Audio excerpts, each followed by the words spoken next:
Assalamualaikum. Gimana kabarnya teman-teman kelas Akidah Akhlak? Ini perkenankan tak sharing ya teman-teman ya. Jangan ngerasa digurui, ini saya hanya sharing sejauh yang saya tahu dan berdasarkan referensi-referensi yang nanti juga akan saya sertakan. Jadi di sini coba ini ada template, saya bikin template. Ini template analisis CP. Jadi template ini hanya digunakan untuk menganalisis capaian pembelajaran begitu, biar memudahkan bagaimana mengkelompokkan materi itu ke level atau ke domain ya, domain pengetahuan dan juga ke level taksonomi. Baik, ini sebelum kita mulai ada referensi-referensi yang saya gunakan.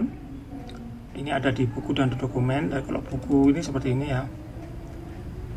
Taksonomi ini grand teorinya, ini yang sering kita dengar tentang taksonomi punya Anderson dan juga Gertward.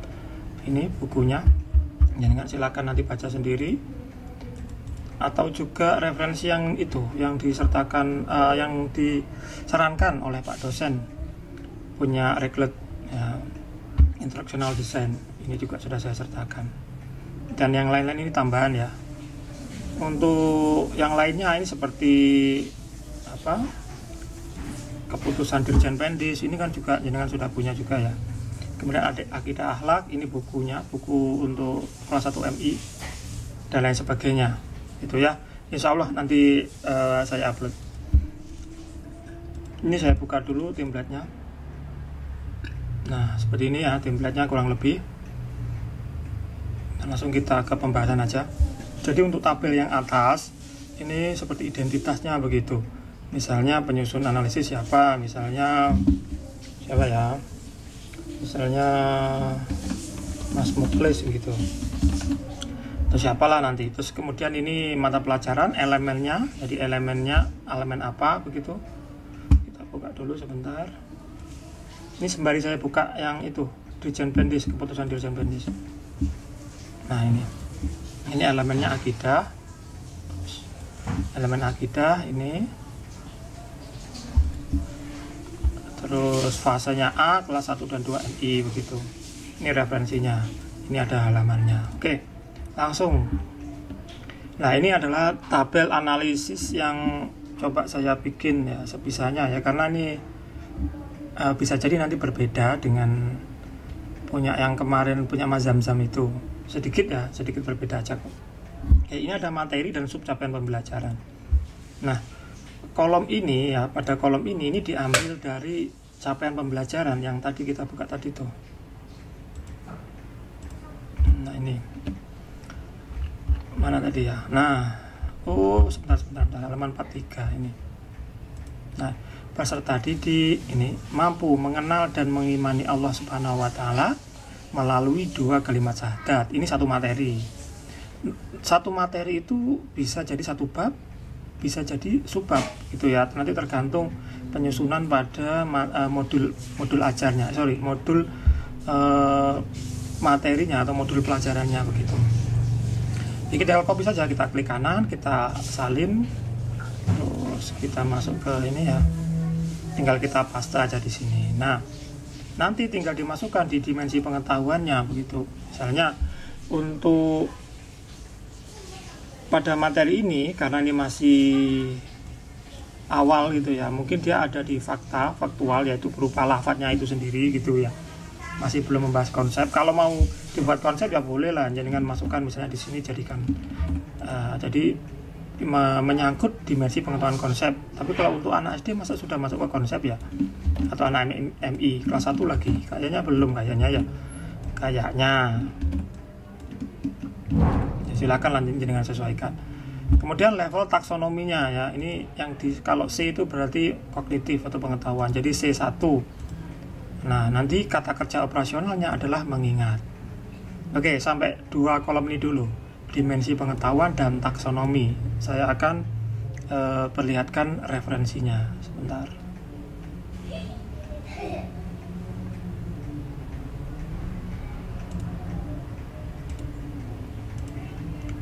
Oke ya.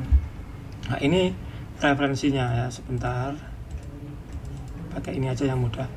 Nah, sebentar saya ketikkan mana. Kalau dari referensi yang saya dapat gitu ya, ini sedikit berbeda dengan yang diberikan oleh Bapak dosen. Karena punya Bapak dosen itu ada 8 atau ada berapa ya, ada dari dimensi yuridis, ada dimensi apa lagi itu ya. Dan ini kalau yang paling basic atau paling dasar ya ini, jadi dimensi pengetahuan itu ada 4 pada dasarnya. Jadi dari pengetahuan yang konkret menuju pengetahuan yang abstrak begitu. Dari pengetahuan konkret itu dari faktual, fakta, kemudian dari konsep menuju ke prosedur hingga ke metakognitif gitu. Nah, referensi ini ya, masalah ini bisa juga dilihat di Anderson dan Cartwright di referensi yang sudah saya sertakan itu ya. Ini kayaknya metakognitif tidak akan dipakai ini kayaknya. Setidaknya sampai kelas 4 atau sampai kelas 5 ya mungkin ya. Kelas 1, 2, 3 itu mungkin masih ke faktual, konseptual, prosedural, mungkin di daerah-daerah ini aja. Oke, kemudian masuk ke kognitif proses atau level-level pada atau tingkatan pada pengetahuan ya. Ini sesuai dengan taksonominya Anderson yang merevisi dari taksonomi Bloom. Itu ada ini lower order thinking skill menuju ke higher order thinking skill. Jadi mulai dari kemampuan atau keterampilan berpikir tingkat rendah ke kemampuan berpikir tingkat tinggi gitulah ya, maklum lah ini. Nah, ini yang menurut saya cukup membantu ya. Jadi kan ada semacam kubik begitu. Misalnya nih dari poin mengingat ya C1 ya. Kalau dimensi pengetahuannya, faktualnya itu berupa membuat daftar atau list, membuatkan daftar itu ya, atau mengurutkan lah ya, seperti itu. Ini kan kalau naik lagi ke konseptual itu seperti recognize, mengenal begitu pada tahap 1. Ini bisa dengan pelajari. Di sini juga ada keterangannya. Oke, itu hanya konsep-konsep saja sih sebenarnya. Oke, langsung ke sini aja lah. Jadi di taksonomi kita pakai C1 mengingat. Kata-kata ini juga ada di referensi yang saya sertakan ya. Kalau jenengan tidak mau ribet tentang kata kerja operasionalnya atau KKU-nya, bisa cek juga di sini.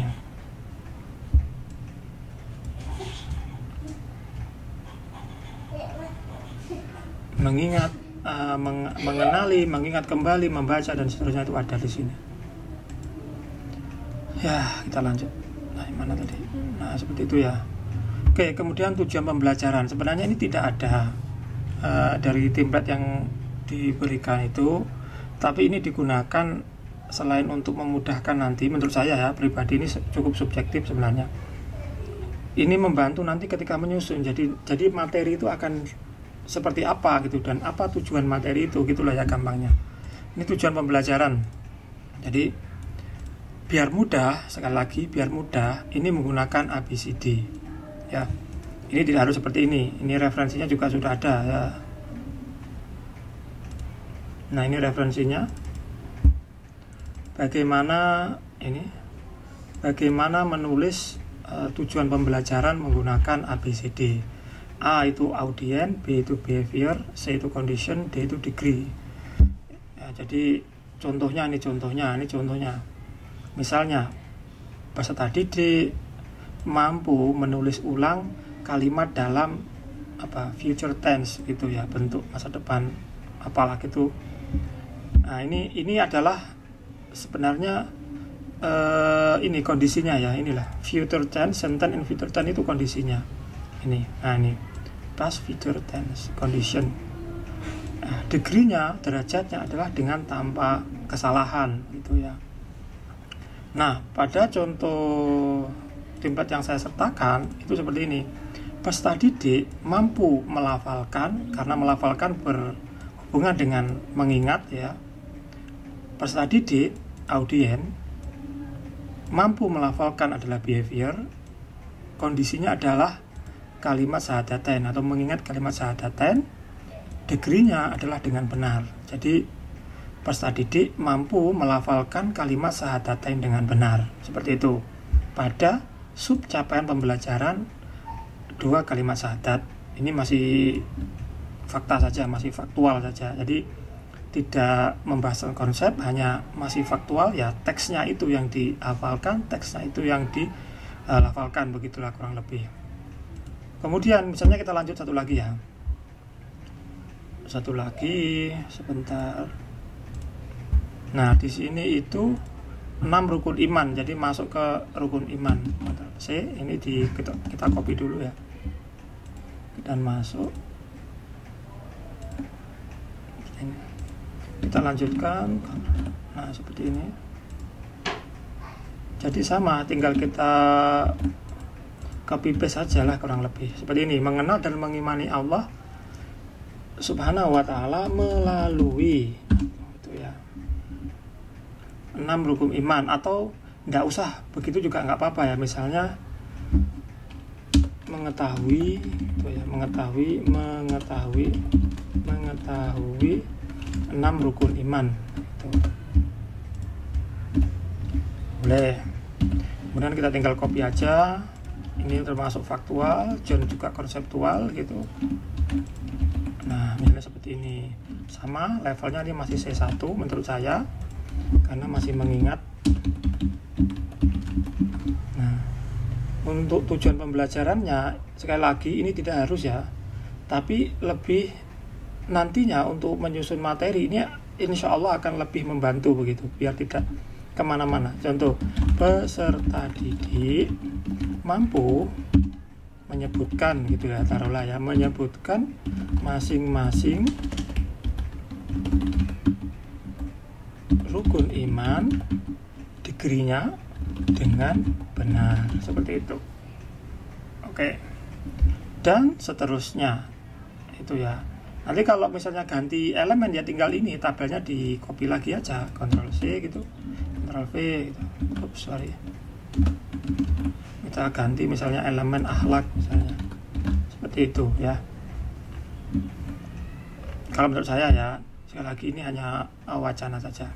Nah ini yang sebenarnya saya juga agak penasaran ya. Kemarin juga saya sempat diskusi dengan Mas Adian, di mana kan materi itu tidak hanya kognitif saja begitu ya, kan pasti juga menuntut aspek-aspek lain seperti psikomotor maupun afektif. Nah kalau dalam template ini, jika jenengan mau ya, sekali lagi jika jenengan mau, ini bisa ditambahkan juga, misalnya mengenal dan mengimani Allah gitu ya, kita tambahkan lagi taksonomi tapi dalam ranah yang lain, misalnya ranah psikomotor misalnya, tinggal masukkan aja. Misalnya kita masukkan seperti ini, misalnya karena nanti peserta didik kita pingin bisa menuliskan, misalnya bisa menuliskan kalimat syahadat, maka dia masuk di psikomotor 1 di taksonominya. Ini bisa dicek juga di sini ya.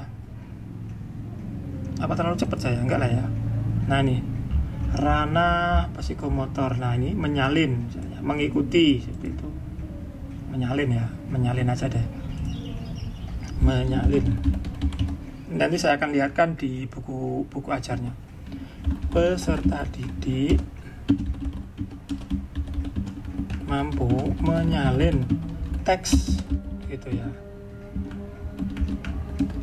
syahadatain dengan benar, seperti itu. Jika dibutuhkan, sekali lagi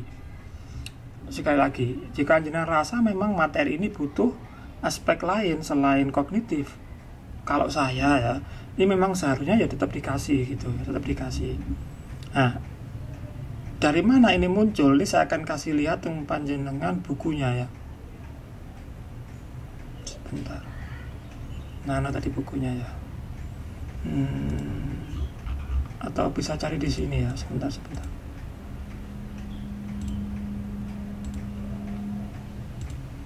Nah bukunya ada di sini ya. Akidah Akhlak MI inilah. Nah pada halaman berapa nih tadi? Halaman 10 ini kan ada nih.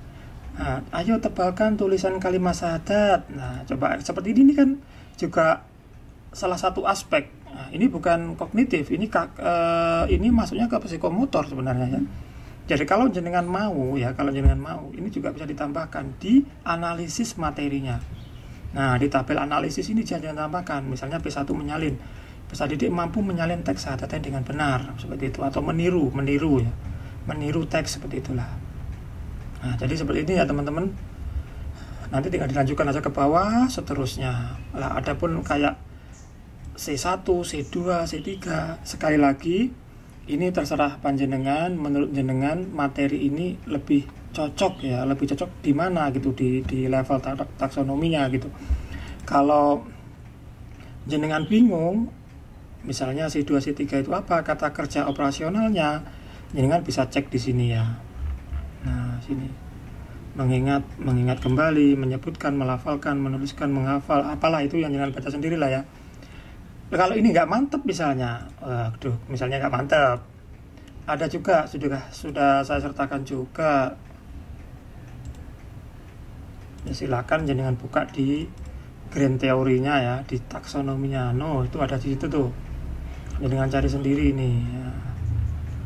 Ini ya tadi tabel itu terinspirasi dari sini, jadi sedikit penyesuaian. Ini ada itu technical vocabulary dan lain sebagainya, jangan cari sendiri kata kerja operasionalnya. Oke, itu aja ya. Semoga sedikit ini bisa menjadikan referensi bagi teman-teman. Oh ya, jangan lupa jenengan kasih masukan ya. Ini menurut sampean ini seharusnya seperti apa gitu. Ini jangan merasa digurui, ini kita sama-sama masih belajar ini. Itu aja. Matur suwun, terima kasih atas perhatiannya. Oke, assalamualaikum.